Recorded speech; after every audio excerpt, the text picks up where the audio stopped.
네, 지금부터는 시장을 뜨겁게 달구고 있는 핫 이슈 종목과 섹터를 심층 분석해보는 브렘베어 시그널 시작해보도록 하겠습니다. 오늘도 글로벌 시장의 다양한 이슈와 함께 발빠른 분석, 전망 등 투자 전략을 전해드릴 텐데요. 스튜디오에 이동근 퍼스트 프라임 리서치 대표님 나오셨습니다. 어서 오십시오. 네, 안녕하십니까. 예, 안녕하십니까.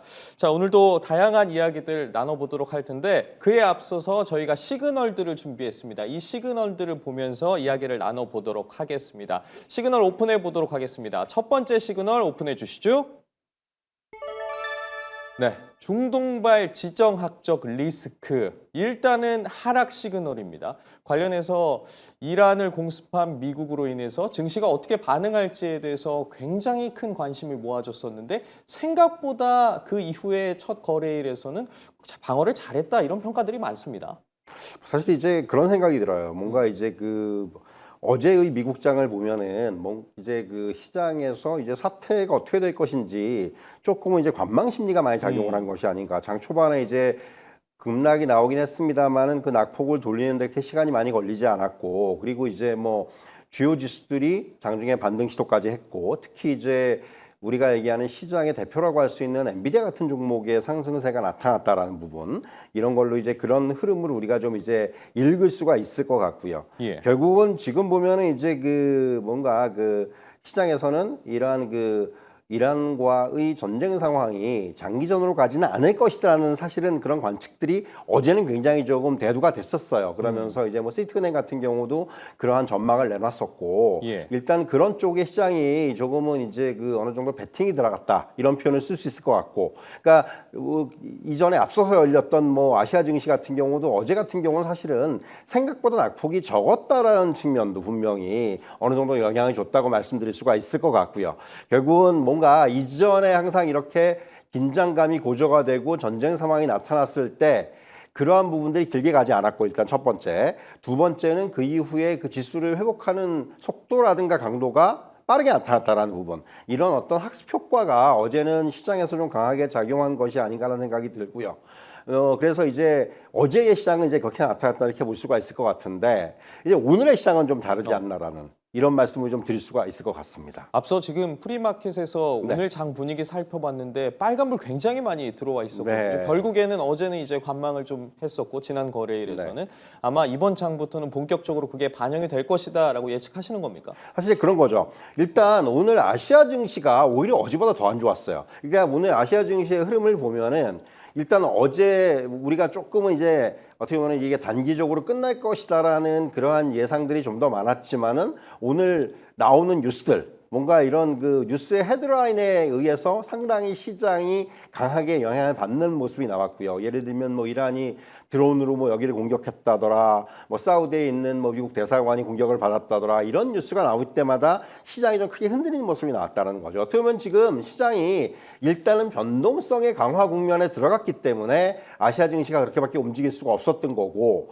그러니까 요새 어떻게 보면 요즘은 아시아 증시의 대표격이라고 할 수 있는 증시가 한국 증시입니다. 그런데 한국 증시가 오늘 급락을 했단 말이에요. 예. 그러니까 결국 이런 영향이 이제 밤에 미국 증시에 오히려 역으로 영향을 미칠 수 있는 이제 이러한 상황이 아닌가 하는 생각이 들고요. 그러니까 지금 결국은 오늘 또 이제 장중에 대두됐던 부분들이 유가가 다시 이제 어제는 올랐다가 좀 이제 낙폭을 줄이면서 끝났는데 오늘은 지금 낙폭이 다시 확대하는 모습이고, 호르무즈 해협의 봉쇄라든가 이런 부분들이 현실화된다라면은 유가가 단기적으로 80달러, 100달러 더 올라갈 수 있다라는 전망들이 오늘은 좀 더 강하게 제기가 되고 있는 상황이고, 결국 이런 부분들이 어떻게 보면은 시장에는 지금 또 하나의 악재로 작용을 하면서 어제 이제 선방을 했던 부분에 대해서 오늘은 조금 이제 다시 되돌리는, 그러니까 나쁜 쪽으로 되돌리는 거죠. 이러한 흐름들이 오늘은 나타날 가능성이 상당히 크다. 물론 장중에 또 어떤 얘기가 나오냐에 따라서, 예를 들면 트럼프 대통령의 말 한마디라든가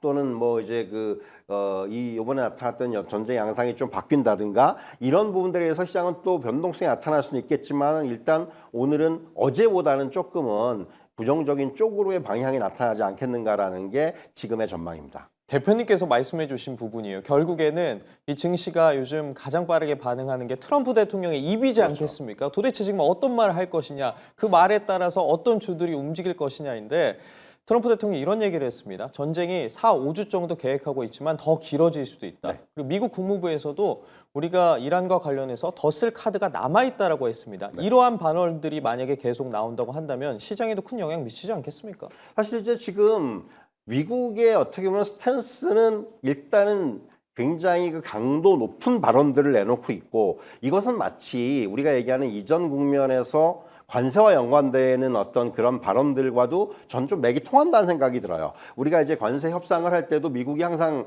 내세웠던 것이 일단 강하게 상대국을 압박을 하죠. 예. 이런 뭐 여러 가지 발언들, 뭐 대통령의 발언, 재무장관의 발언, 뭐 이런 것들을 통해서 이제 상대방을 굉장히 강하게 압박을 하면서 최고 수위까지 이제 그 발언의 강도를 높인 다음에 이 부분에서부터 협상을 시작하는, 이것이 어떻게 보면 지금 트럼프 대통령, 트럼프 행정부의 하나의 일기 때도 그랬고 이기 때도 그렇고 하나의 어떤 패턴이에요. 그런데 이번에 사실 이란 공격도 마찬가지라는 생각이 듭니다. 일단 지금 보면은 트럼프 대통령이 오늘 오늘 한 얘기만 놓고 보더라도 장기전으로 가도 괜찮다라는 얘기를 하고 있고, 지상군 투입에 대한 언급도 있었고, 이런 부분들 우리는 지금 그 많은 무기를 갖고 있기 때문에 얼마든지 쏟아부을 수 있다는 얘기도 했고, 여러 각도 얘기를 했는데 공통적으로 나타나는 것은 굉장히 지금 강도가 높은 발언입니다. 결국 이것은 저는 바꿔 말씀드리면은 이러한 발언의 강도가 일단은 시장에 대해서는 상당히 지금 불안정하게 작용을 할 수밖에 없는 상황이지만은, 또 역으로 생각하면은 이것이 어떻게 보면 하나의 또 협상 전략일 수도 있다. 일단 이렇게 이제 압박을 한 다음에 그 다음에 뭔가 추구 전략 쪽으로 갈 수도 있겠다라는 생각을 하고 있어요. 그래서 사실은 이제 지금 사실 트럼프 대통령 입장에서도 지금 상황이 보면은 유가가 오르는 것이 결국 이제 미국의 물가로 연결이 될 수가 있기 때문에 중간 선거를 앞두고 있는 상황에서 지금 트럼프 대통령의 지상 목표가 물가를 잡는 거거든요. 그러니까 지금까지는 어느 정도 관리가 되고 있습니다. 근데 그 관리된 물가는 결국은 근본적으로 유가에서 비롯된 거. 유가가 지금까지 어느 정도 스테이블하게 움직였기 때문에 이것이 물가가 관리가 됐는데, 여기서 지금 유가가 만약에 80달러, 100달러 올라간다라면은 이게 통제가 안 될 수가 있는 거죠. 어느 순간부터. 그렇기 때문에 사실은 트럼프 대통령이 제일 경계하는 것은 오히려 이 상황의 장기화예요. 그래서 저는 지금의 어떤 이러한 그 여러 가지 그 강한 발언들의 이면에는 협상을 염두에 둔 부분들이 분명히 있다라는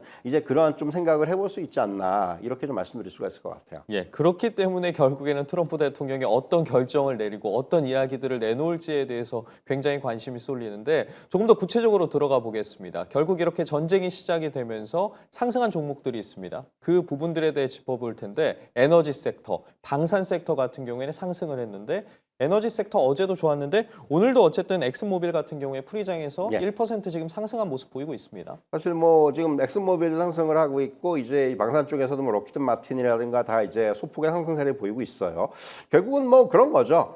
우리 시장도 마찬가지고 미국 시장도 마찬가지고, 지금 글로벌 증시에서 이렇게 진화적 리스크가 강화됐을 때, 특히 이것이 중동의 문제가 됐을 때는 우리가 이제 예전에도 그랬지만은 에너지와 방산이라는 섹터의 상승은 어떻게 보면 하나의 그 교과서적인 흐름이다. 예. 이렇게 좀 말씀드릴 수가 있을 것 같고, 특히 이번에 방산주의 흐름을 보면은 눈에 띄는 것들은 역시 우리가 얘기하는 록히드 마틴이라든가 노스트록 그루먼이라든가 RTX라든가 이런 전통적인 방산주의 상승세도 굉장히 강하게 나타나고 있지만은, 사실 가장 눈에 띈 부분은 팔란티어예요.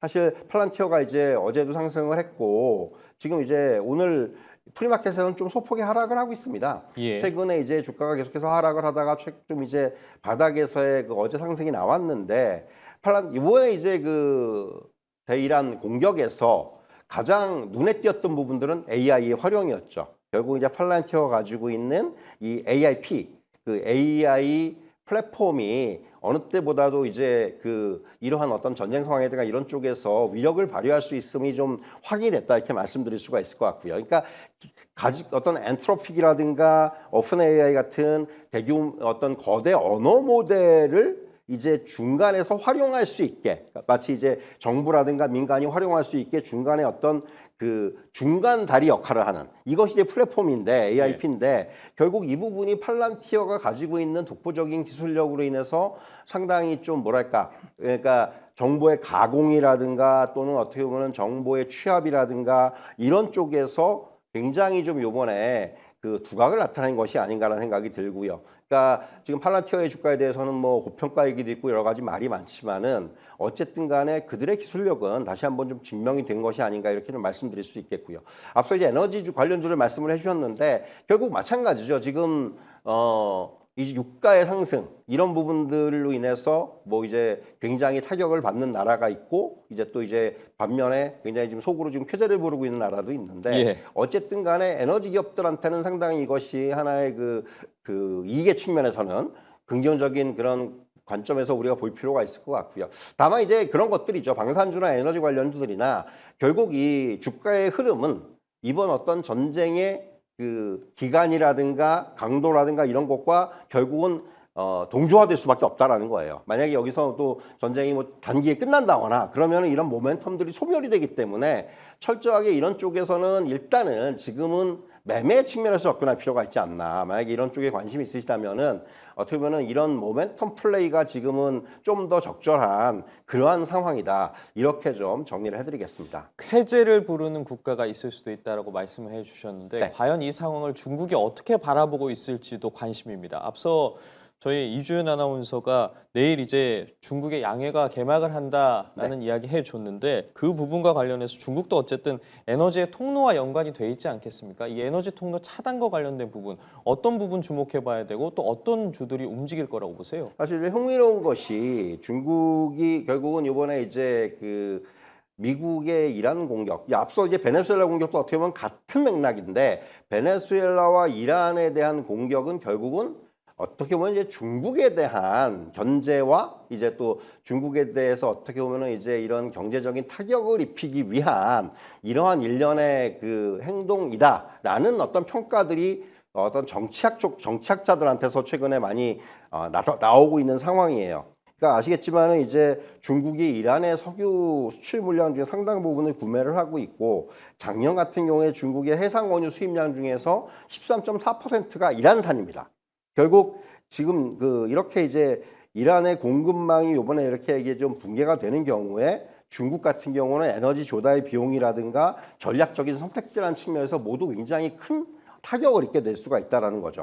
그러니까 결국 지금 중국의 어떤 그 최근의 전반적인 흐름이 이제 보면 남미라든가 아프리카라든가 또는 이제 아시아 태평양이라든가 이런 쪽에서의 어떤 그 영역을 넓혀가는 어떻게 보면 이제 영향력을 넓혀가는 그러한 쪽에서의 어떤 움직임들이 두드러지고 있는 상황인데 근데 이제 이런 부분들에 대해서 미국이 이런 영향력을 좀 이제 꺾기 위해서 차단하기 위해서 이제 택한 것이 베네수엘라와 결국 이란에 대한 공격이다. 이렇게 해석하는 지금 어떤 그런 해석들이 상당히 좀 많이 늘어나고 있는 거죠. 그러니까 이전 국면에서 우리가 이제 미국의 어떤 최근에 이런 패권주의에 대해서 돈노 독트린이라는 표현을 많이 썼는데 결국 돈노 독트린의 최종적인 목표가 중국인 것은 어느 정도 우리가 알고 있는 상황이고요.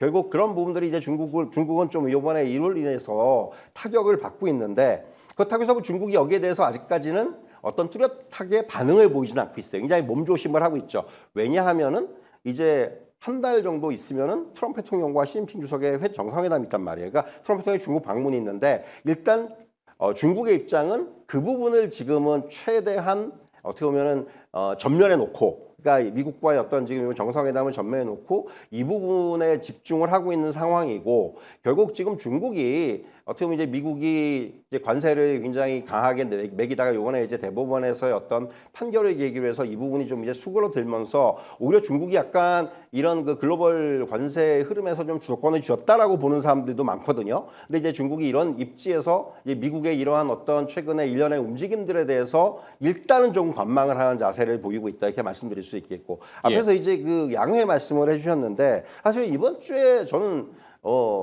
이 어떤 그 이란과 미국의 어떤 이러한 이슈가 없었다면은 양회가 상당히 부각이 됐을 가능성이 크다는 생각이 들어요. 앞서도 이제 브리핑이 있었습니다만은 요번에 사실은 가장 포인트는 그거예요.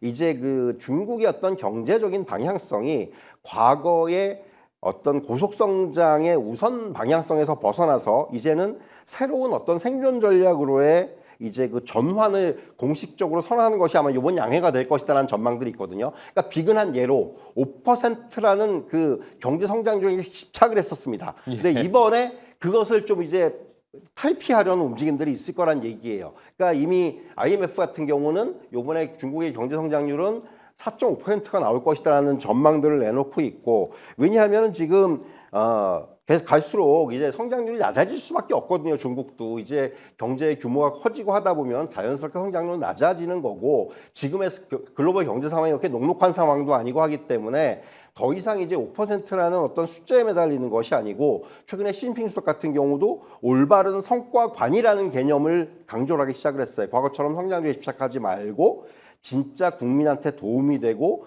지속 가능한 성장이냐를 이제 중점적으로 보라는 게 시진핑 주석의 최근에 어떤 그 언급이에요. 그런 예. 걸 보면은 이제 앞으로는 이제 어떻게 보면은 고품질의 전략이라든가, 또는 그러니까 단순히 이제 수출에, 그러니까 저가품의 수출에 몰두하는 것이 아니고 내 외부의 균형을 좀 조율하는, 또 이제 예. 그리고 뭔가 리스크를 좀 이제 방어하는 이런 쪽에서의 어떤 향후의 중국의 방향성이 나타나지 않겠는가, 이런 말씀을 좀 드릴 수가 있을 것 같습니다. 예, 알겠습니다. 움직임 살펴보도록 하겠고요. 이번에 바로 이어서 두 번째 시그널 확인해 보도록 하겠습니다. 두 번째 시그널 오픈해 주시죠. 두 번째 시그널입니다. 다시 켜진 월가 신용 경고 등입니다. 자, 월가에서 신용 경계론이 계속해서 잇따르고 있습니다. 다시 신용 사이클과 관련해서 고개가 들었기 때문에 과연 금융주의 향방이 어떻게 될까 관심인데, 일단 뭐 지정학적 리스크 때문에 오늘 전반적으로 금융주도 떨어지고 있지만 앞으로 금융주 이러한 리스크들로 인해서 어떻게 움직일지 좀 짚어보죠. 사실 이제 두 가지 약재가 있었던 거죠. 하나는 AI 파괴론, 소위 솔직히 이번에 나온 그것 때문에 이제 이렇게 되면 금융회사들의 그 업무들이 상당 부분 잠식되지 않겠는가라는 우려. 뭔가 이제 여러 가지 뭐 평가라든가 이런 부분에 있어서 AI가 차지하는 비중이 상당히 커지지 않겠는가라는 우려. 이로 인해서 뭐 대량 해고라든가 이런 부분에 나타나지 않겠는가 우려가 첫 번째였고, 두 번째는 이제 결국은 이 사모 전용 시장에 대한 우려가 여기 중첩이 되고 있는 거죠. 그러니까 지난 10년간 미국 은행권의 대출 증가율이 국내 총생산 성장률을 하회를 했는데, 이게 규제받지 않은 이게 비은행 금융기관 쪽에 큰 부실이 있을 것이다라는 얘기들이 최근에 나오고 있어요. 이런 것을 지적한 사람들이 뭐 비근한 예로 뭐 제프리 라이먼 같은 사람도 이런 부분을 지적을 했고, 그렇기 때문에 이런 것들이 지금 금융주 전반에 있어서 지금은 상당히 리스크로 작용을 할 수가 있고, 결국 그런 것들이 더 나아가서는 뭐 디폴트 위험이라든가 이런 쪽으로까지 좀 번질 수가 있다라는 부분. 그래서 사실은 금융주가 지금은 조금은 어려운 상황이 아닌가라는 생각이 들고요. 물론 이제 우리가 얘기하는 글로벌 IB들이라든가 이런 쪽은 오히려 이렇게 뭔가 조정을 받을 때가 또 하나의 기회가 될 수 분명히 있습니다. 하지만은 일단은 지금은 좀 이러한 어떤 리스크 요인들이 조금은 더 시장에서 작용을 할 수 있는 그런 국면이다. 이렇게 좀 말씀을 드릴 수가 있을 것 같아요. 관망을 하다가 기회가 왔을 때 네. 주목하고 계시는 관련주 있으십니까? 뭐 사실 이제 저는 대표적으로 꼽을 수 있는 부분들은 역시 뱅크 오브 아메리카라든가, 또는 뭐 이제 우리가 뭐 여러분 잘 아시는 뭐 이제 시티뱅크라든가 이런 쪽에 대해서는 뭐 이제 준용이 나온다라면은 역시 이제 이런 종목들은 저점에서의 어떤 매수는 충분히 가능하지 않나. 역시 이제 뭐 이런 지금은 이런 다른 쪽에서의 요인들 때문에 주가가 빠지고 있지만은 결국은 제자리를 찾아갈 수 있는 그런 어떤 실적과 성장성을 가지고 있는 회사이기 때문에 그런 데서 충분히 접근이 가능하다, 이렇게 좀 말씀드릴 수가 있을 것 같습니다. 만약에 이 3조 달러 사모 신용 시장이 뇌관이 터지게 된다면 그 파장도 정말 만만치 않을 것 같은데, 그에 따라서 좀 주목해 봐야 될 주식들도 있을 것 같거든요. 사실 이제 지금 이것은 뭐 이번에 이제 블루아울부터 시작해가지고 이제 최근에는 뭐 블랙스톤까지도 이제 사모 펀드에 대해서 이제 환매 요청, 대규모의 환매 요청이 나오고 있고, 결국 이게 이제 워낙 사모 신용 시장이 빠르게 이제 성장을 하다 보니까 구조적인 취약성이 이제 여기서 노출이 됐다고 볼 수가 있을 것 같아요. 그러니까 최근 보면은 이제 뭐 자산 가치 평가의 적정성이라든가, 고부채 기업에 대한 어떤 대출의 건전성이라든가, 실적 이력이 부족한 차주에 대한 신용 리스크라든가, 이런 것들의 우려가 지금 확대가 되고 있는 거고, 결국은 이 부분이 향후에는 상당히 조금 이제 잘못하다가는 몇몇 기업들은 정말로 이제 상당히 좀 최악의 상태로까지 갈 수도 있는, 저는 그런 리스크는 지금 잠재했다는 생각이 들어요. 지금 이제 빠르게 좀 수습을 하고 있는 상황인데, 어쨌든 간에 지금 이로 인해서 뭐 몇몇 AI 기업들이라든가 이런 쪽은 좀 영향을 받을 수도 있을 것 같고요. 사실 이 부분은 사실 이것들로 인해서 영향을 받는 기업들은 오히려 저는 특히 이제 AI 기업들과 관련해서 뭐 이제 이런 신용 리스크라든가 이런 부분들이 불거지는 기업들은 여러분들께서 혹시라도 이제 투자의 어떤 리스트에 넣어두셨다면은 예. 일단 이 부분은 조금 이제 보수적으로 우리가 접근하는 것이 맞는 것이 아닌가 좀 이런 말씀을 좀 드릴 수가 있을 것 같습니다. 예, 알겠습니다. 상황들 지켜봤는데 바로 다음 시그널로 넘어가 보도록 하겠습니다. 다음 시그널 열어주시죠. 다음 시그널입니다. 그래도 믿는다, 연준. 이 생각하고 계시는 분들 많으실 것 같아요. 아무래도 상황이 이렇다 보니까 최악의 경우라고 하더라도 연준을 믿겠다. 연준에서 금리 인하하지 않겠냐라는 이야기도 했는데 조금 조심스럽게 접근해야 될 부분인 것 같습니다. 사실 이제 연준의 금리 인하 가능성은 오히려 좀 낮아졌다는 생각이 들어요. 이제 이번에 이제 이러한 상황으로 인한 이러한 사태로 인해서 국제 유가가 급등이 나타나면서 글로벌 인플레이션 압력이 높아질 것으로 이제 예상이 되고 있는 거고요.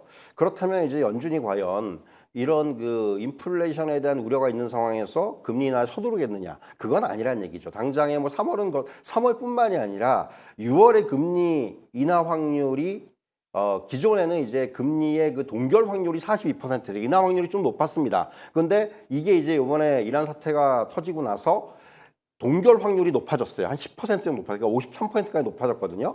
그렇다면은 결국 이제 지금 연준이 취할 수 있는 정책의 어떤 그런 시기는 늦어질 가능성이 좀 더 크다라는 부분. 그래서 사실은 뭐 연준이 금리 인하라는 부분에 대해서 우리가 기대를 할 수는 있겠지만은 예. 현실적으로 이것은 쉽지가 않다. 오히려 지금 이제 물가가 다시 한번 또 이제 시장의 리스크로 작용할 수가 있기 때문에 연준이 이 부분에서 섣부르게 결정할 수가 있는 상황이 아니라는 부분. 그거는 꼭 염두에 둘 필요가 있을 것 같습니다. 그렇다면 결과적으로는 소프트 랜딩 시나리오로 간다 이렇게 봐야겠습니까? 사실 소프트 랜딩이 이번 이란 사태가 터지기 전까지만 해도 지난주였죠. 월스트리트저널의 보도에서도 소프트 랜딩과 관련된 상당히 긍정적인 그런 전망들이 나왔거든요. 최근에 미국 경제를 보면 인플레이션의 둔화라든가 또 노동시장이 어느 정도 자리 잡고 있고 또 이제 견조한 성장세가 나타나고 있다는 부분, 뭐 GDP라든가 이런 쪽에서 그게 상당히 소프트 랜딩의 우호적인 그런 방향을 이제 제시한 바가 있는데 요번에 이제 이란 이슈로 인해서 인플레이션 반등 위험이 다 커졌다라는 거예요. 그래서 사실은 이 소프트 랜딩과 관련해서도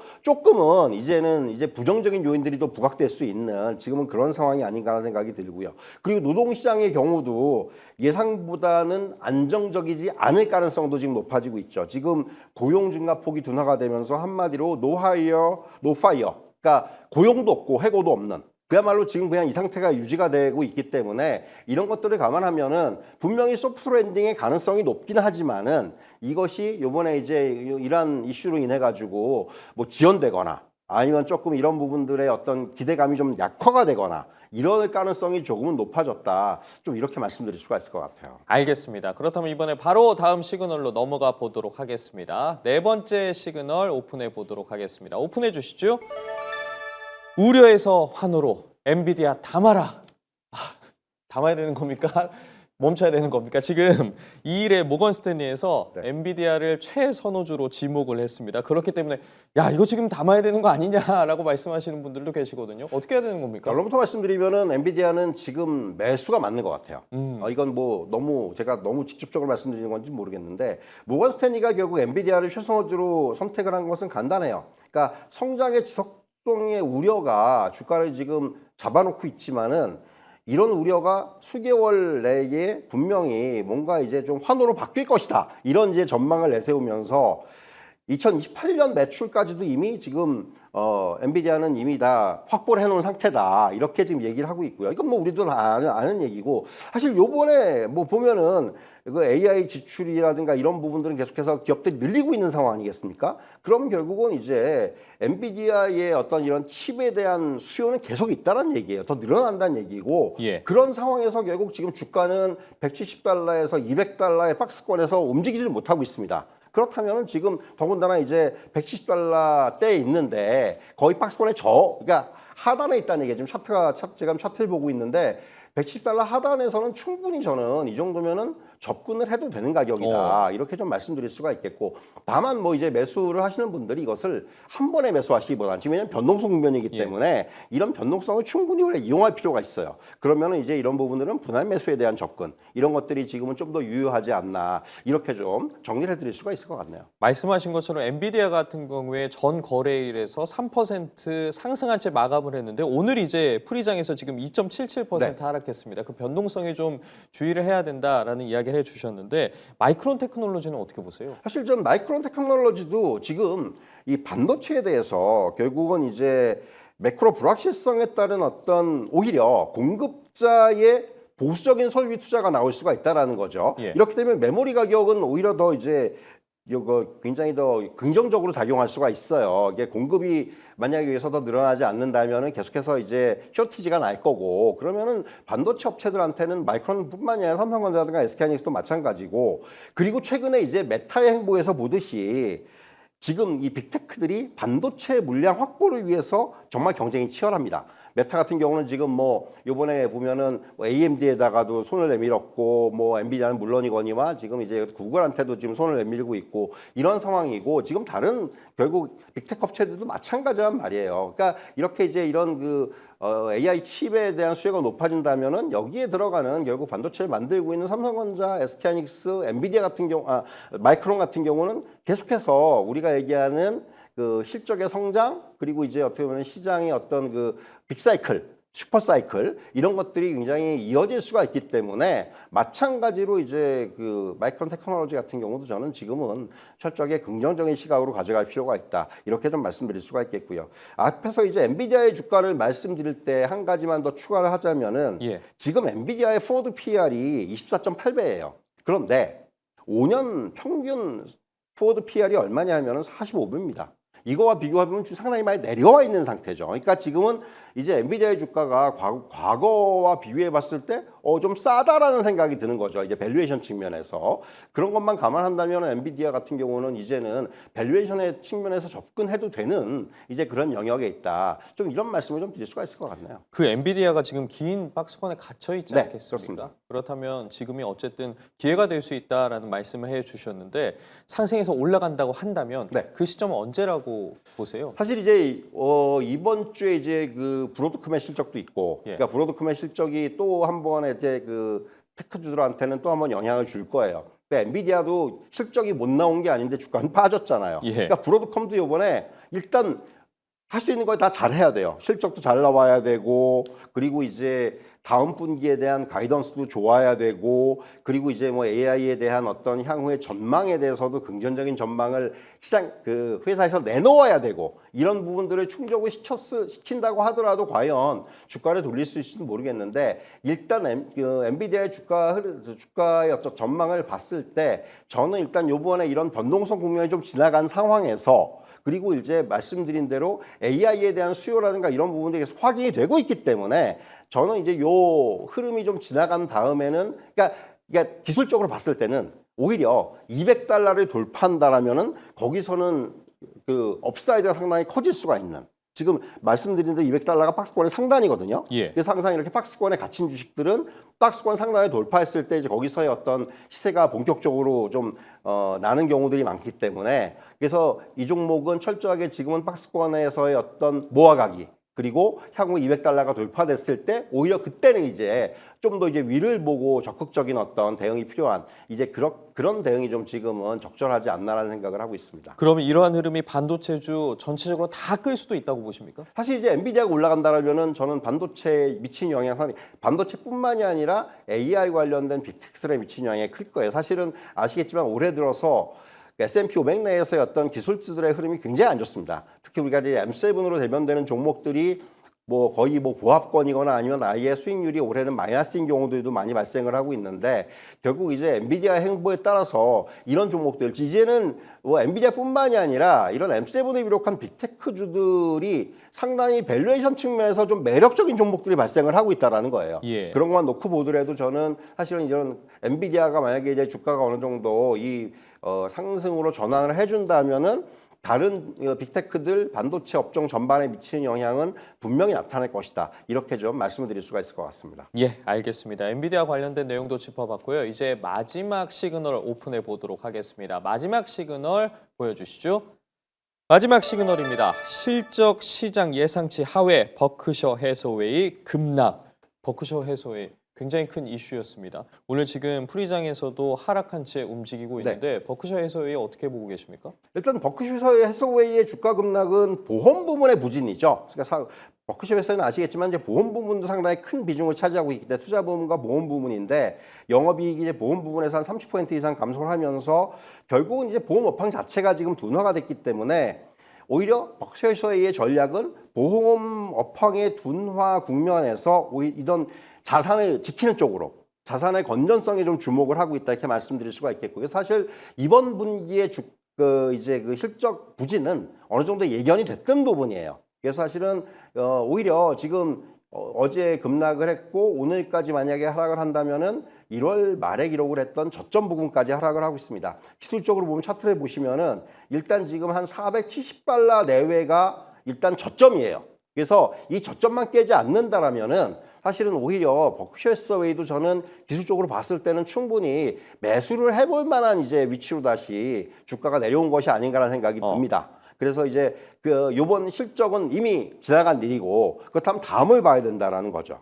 그래서 이제 그것을 만약에 예상을 한다면은 저는 버크셔 해서웨이도 매수 기회가 나오는 것이 아닌가라는 생각을 좀 하고 있습니다. 현재 위치상으로 봤을 때는 어쨌든 매수의 기회가 될 수 있다고 말씀을 해주셨는데 이게 심리적인 부분을 또 고려하지 않을 수가 없습니다. 그쵸. 지금 워렌 버핏의 공백이 계속되고 있고 네. 현재 지금 그레가벨 CEO가 경영을 좀 소극적으로 한다라는 부분도 심리에 좀 영향을 미치지 않겠습니까? 사실 그레가벨 CEO가 이번에 이제 처음으로 주주서한을 보냈는데 주주서한의 내용을 보면은 결코 소극적이지는 않아요. 이게 예. 무슨 얘기냐면은 지금 일단 이거는 워렌 버핏도 마찬가지였지만은 일단 지금 시장에 대해서 특히 기술주들에서는 워렌 버핏도 명확하게 지난번에도 얘기를 했지만은 일제 어느 정도 고점 신호를 감지하고 있다는 얘기죠. 그래서 지금은 기다림의 미학을 취하고 있다. 이게 이제 워렌 버핏이 되게 잘했던 건데 지금 이제 그레가벨 CEO도 이런 부분은 어느 정도 이어받고 있다고 말씀드릴 수가 있을 것 같고요. 그래서 역대급의 현금 실탄 한 544조 정도 됩니다. 이것을 가지고 지금은 이제 오히려 시장 변동성이 커지면은